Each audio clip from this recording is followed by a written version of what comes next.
MSI의 스텔스 게임 노트북은 좋은 성능은 물론 휴대성까지 챙긴 라인업인데요.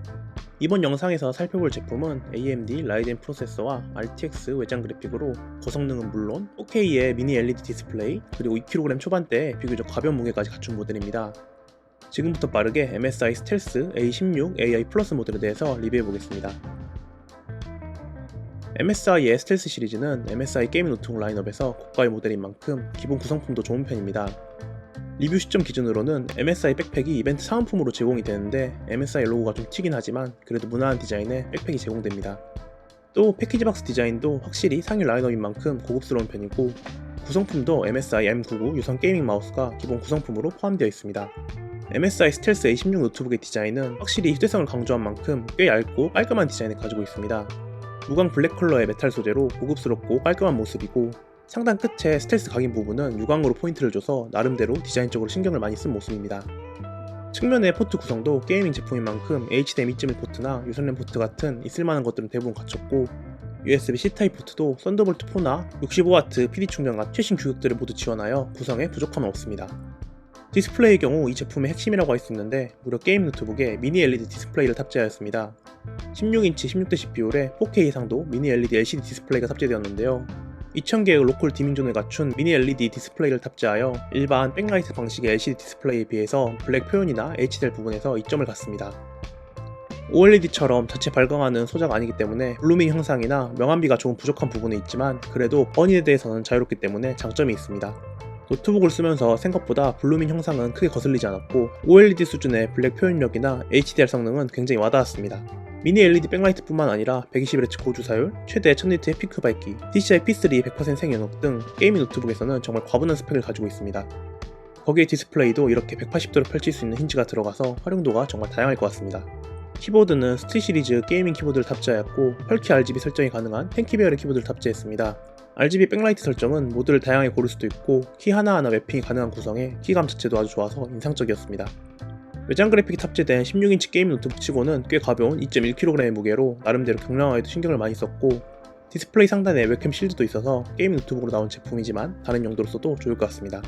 프로세서 구성의 경우 CPU는 AMD 라이젠 AI9 HX370 프로세서와 엔비디아 RTX 4070 105W 외장 그래픽, 32GB LPDDR5X 온보드 메모리로 구성되어 있습니다.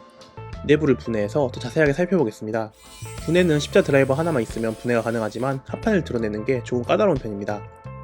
합판이 분해하면 꽤 넓은 면적의 히트싱크로 구성된 듀얼 쿨링 시스템이 보입니다. 램의 경우 온보드 LPDDR5X 32GB 구성으로 별도 업그레이드는 불가능하지만 이 정도 용량과 스펙이면 일반적인 상황에서는 부족함 없을 듯 합니다. 저장 장치의 경우 1TB NVMe SSD를 기본으로 탑재하였고 추가 슬롯이 한 개 더 있어서 확장성이 용이한 편입니다. 배터리 용량은 99.9W로 상당히 큰 편으로 이 사이즈치고는 상당히 많은 편입니다. 이제 바로 성능 테스트로 넘어가 보겠습니다. CPU 벤치마크는 시네벤치 R23을 구동해봤고 멀티코어 23080점, 싱글코어 1981점으로 젠5 기반의 라이젠 AI 프로세서인 만큼 정말 높은 점수를 보여줬고 그래픽 벤치마크는 3D마크 기준 다음과 같이 측정이 되었는데 105W의 TGP를 가진 외장 그래픽이지만 기대보다 높은 성능이 나왔습니다. 140W의 RTX 4070과 비교해봐도 아주 큰 차이는 아니라서 105W의 TGP도 충분히 좋은 성능이 나온 편입니다. 테스트간 발열과 소음도 측정해봤고 발열은 전반적으로 대기 상태나 풀로드 상태 모두 성능 대비 양호한 모습을 보여줬습니다. 비교적 얇고 가볍게 나온 제품임에도 스쿨링 성능이 기대보다 좋아서 이 정도면 잘 만들어진 것 같습니다.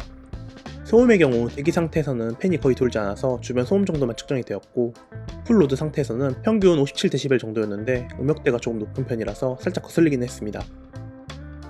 이제 바로 게임 노트북에서 가장 중요한 게이밍 성능 테스트입니다.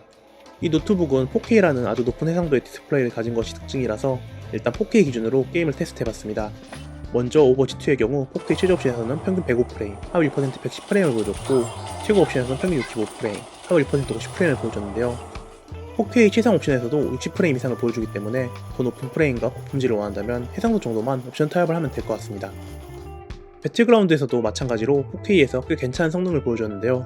최저 옵션에서 평균 120프레임, 하위 1% 65프레임을 보여줬고 최고 옵션에서는 평균 55프레임, 하위 1% 40프레임을 보여줬습니다.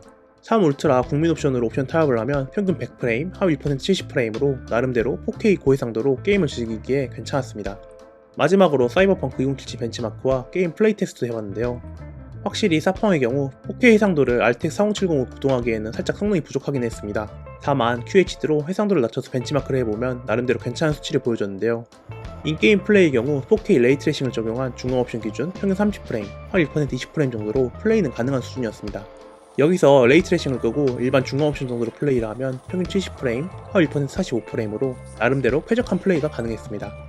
추가로 젤레스 존재로 4K 플레이 테스트도 함께 해봤는데요. 확실히 사양을 어느 정도 요구하는 게임인 만큼 4K로 플레이 시 최저 옵션 평균 65프레임, 최고 옵션은 55프레임 정도 측정이 되었습니다.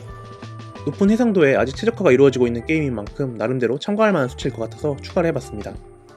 4K 해상도에서 게임을 해보니 확실히 더 선명한 화면으로 게임을 즐길 수 있어서 좋았고, 미니 LED 디스플레이로 아주 뛰어난 품질을 가지고 있었습니다. 게이밍뿐만 아니라 2.1kg 정도로 어느 정도 휴대할 수 있는 무게라서 이동하면서 그래픽 작업 등을 할 때도 쓰면 좋을 것 같았는데요.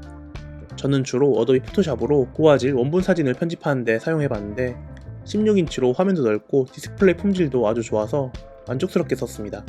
또 키보드의 타건감이 상당히 마음에 들었고 글을 작성할 때도 만족스럽게 사용했습니다. 굳이 게임 용도가 아니더라도 적당한 휴대성과 고성능 프로세서와 외장 그래픽까지 워크스테이션 용도로 활용해도 좋은 노트북이었습니다.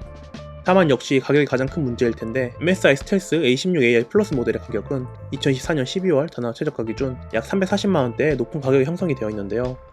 할인 행사 등을 활용해 구매하면 약 300만원 초반대에 구매할 수 있는 제품입니다. 아무래도 성능도 성능이지만 휴대성도 어느 정도 고려한 제품이고 고가의 기술인 미니 LED 디스플레이를 탑재한 제품인 만큼 가격대가 좀 있긴 합니다.